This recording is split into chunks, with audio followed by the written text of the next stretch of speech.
தாளாளர்கள் வணக்கம். நமது கலை மற்றும் அறிவியல் கல்லூரியினுடைய முதல்வர் ஐயா கிருஷ்ணன் அவர்களுக்கும் இந்த அவைக்கு வருகை கொண்டிருக்கக்கூடிய பெரியவர்கள் எம்ஆர்எஸ் மற்றும் பேராசிரியர்களுக்கும் அன்புக்கினிய மாணவ ஆசிரியர்களுக்கும் எனது வணக்கத்தை மீண்டும் சமர்ப்பிக்கிறேன்.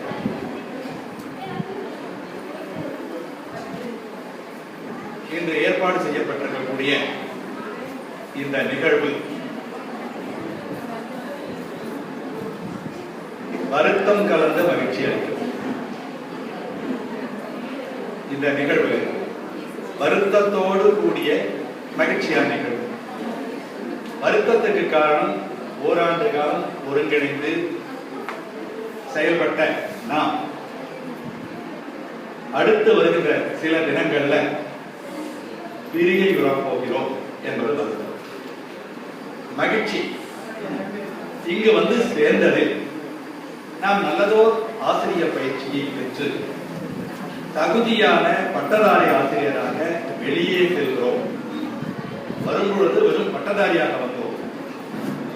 இன்புட் வந்து வெறும் பட்டதாரி, அவுட்புட் பட்டதாரி ஆசிரியர் என்ற நிலைக்கு நாம் உயர்ந்து செல்கிறோம். இந்த உயர்வு நிச்சயமானதாக இருக்க வேண்டும். இந்த உயர்வு நிச்சயமானதாக இருக்க வேண்டும். ஏன் இதை சொல்றேன்னா, நான் வகுப்பறையில் அடிக்கடி சொல்றது உண்டு, இந்த பட்டதாரி ஆசிரியர் பயிற்சி, பிஎட் பயிற்சி என்பது ரொம்ப எளிமையானது. இதை படிக்கிறதுக்கு அறிவே தேவையில்லை. இதுக்கு தேவை கொஞ்சம் பொறுமையும் கொஞ்சம் சிந்தனா சக்தியும் இருந்தா போதும். இதை பாஸ் பண்றான்னு நான் பலதரம் சொல்லியிருக்கேன்.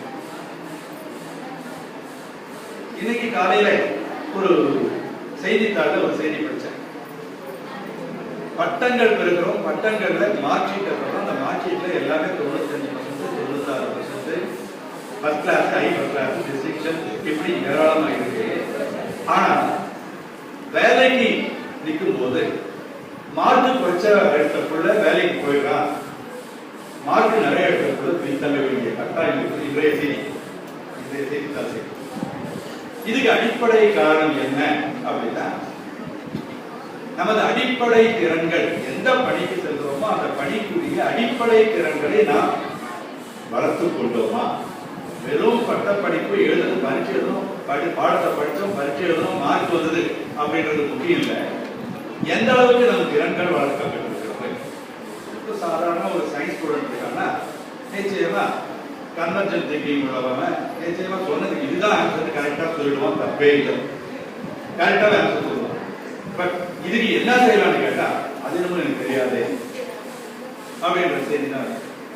அது புதியதோ சூழ்நிலைக்கு தக்கவாறு சிந்தித்து அதை செயல்படுத்துகின்ற ஆட்கள் பெற்றிருக்கிறோமா என்பதுதான் முக்கியம். இப்போ நீங்க உள்ள வரும்போது இருந்த நிலைக்கும் இப்பொழுது நீங்க வெளியில செல்லும் போது இருக்கக்கூடிய நிலைக்கும் இந்த புதியதோர் திறனை பெற்றிருக்க வேண்டும்.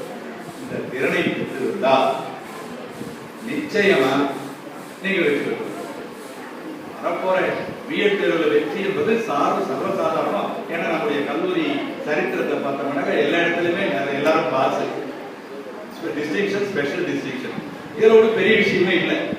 நமக்கு இந்த தகுதி வரப்பெற்றிருக்கிறதா, சிறப்பான தகுதி வரப்பெற்றிருக்கிறதா என்பதை உங்களுக்கு ஒரு தொகை கேட்டு இன்னைக்கு கேட்டு பாருங்க. கேள்விக்குறி கேட்டு நமக்கு வளர்ச்சி பெற்றிருக்கிறோமா, நீங்க வந்ததற்கும் வெளியே போறதுக்கு இடையில வளர்ச்சி பெற்றிருக்கிறோமா என்ற கேள்வி கேளுங்க. வளர்ச்சி பெற்றிருக்கிறோம் என்று தெரிஞ்சா உங்க முகத்துல ஒரு பிரகாசம் தெரியும். ஆமா, நமக்கு ஒரு தேர்ச்சி கிடைக்கப்பட்டிருக்கிறது, அதற்கு இந்த கல்லூரி உதவி இருக்கிறது என்பதை நீங்கள் உணர வேண்டும். ஏன்னா உங்களுக்கு இங்கு வெறும் பாடத்தை யாரும் சொல்லிக் கொடுக்க, இருக்கக்கூடிய ஆசிரியர்கள் அத்தனை பேருமே வெறும் பாடத்தை சொல்லிக் கொடுக்க, உங்களுடைய வாழ்வியல் தத்துவங்களையும் ஏராளமா சொல்லிக் கொடுக்க. ஒன்னே ஒண்ணு மட்டும் நான் சொல்லுவேன். நான் வகுப்பறையில் அடிக்கடி சொல்லக்கூடியதை மீண்டும் நினைவுபடுத்துறேன். எஸ் மாஸ்டரா இருங்க அப்படின்னு அடிக்கடி சொல்லுவேன். அடிக்கடி சொல்லக்கூடியது எப்பொழுது நீங்க எப்படி இருக்கணும்னு சொல்லுவேன். எஸ் மாஸ்டரா இருங்க. எதை கேட்டாலும் எஸ்ன்னு சொல்லுங்க, வாழ்க்கையில ஜெயிக்கலாம். வாழ்க்கையில ஜெயிக்கணும்னா என்ன சொல்லணும்? எனக்கு தெரியாது நோன்னு சொல்லாதீங்க. காலேஜ் பேர் ESS. அந்த எஸ் சொல்லுங்க. நிச்சயமா நீங்க வாழ்க்கையில ஜெயிக்கலாம் என்பது உறுதி. இதை மனதில் நிறுத்திக் கொண்டு செல்லுங்கள். அடுத்து எங்களுடைய விருப்பம் என்னன்னா, நீங்கள் 100 பேரும் கல்லூரி 2008 ஆரம்பிச்சது, இன்னைக்கு 2013-14 இருக்கிறோம். இதுவரையில நம்ம சரித்திரம் 98-99 பேர் தான் பரீட்சை எழுதினாங்க. ஆனா இந்த ஆண்டு 100 பேரும் பரீட்சை எழுதி 100% தேர்ச்சியை பெறணும். அதான் 100 பேரும் பரீட்சை எழுதணும், 100% தேர்ச்சியும் வரணும். அதற்கும் அப்பா தேர்ச்சி மட்டும் போதாது. தேர்ச்சிக்கு அடுத்து உங்களுக்கு எதிர்கொண்டிருப்பது டெட் தேர்வு. இந்த டெட் தேர்வு என்பது நம்ம உள்ள இருந்து துரத்திக்கிட்டே இருக்கு, மனசுக்குள்ள ஒரு துருவல் மாதிரி துருவிட்டு. இந்த டெட் தேர்வுல நாம் என்ன எப்படி செஞ்சா இந்த டெட் தேர்வு வெற்றி பெற முடியும்? நான் ஆரம்பத்தில் சொன்னேன் இல்லையா, நமக்குள் இருக்கக்கூடிய திறனை வளர்த்துக் கொள்ள வேண்டும். அந்த திறன் வளர்ந்தால் நிச்சயமாக டெட் தேர்வில் வெற்றி பெற முடியும்.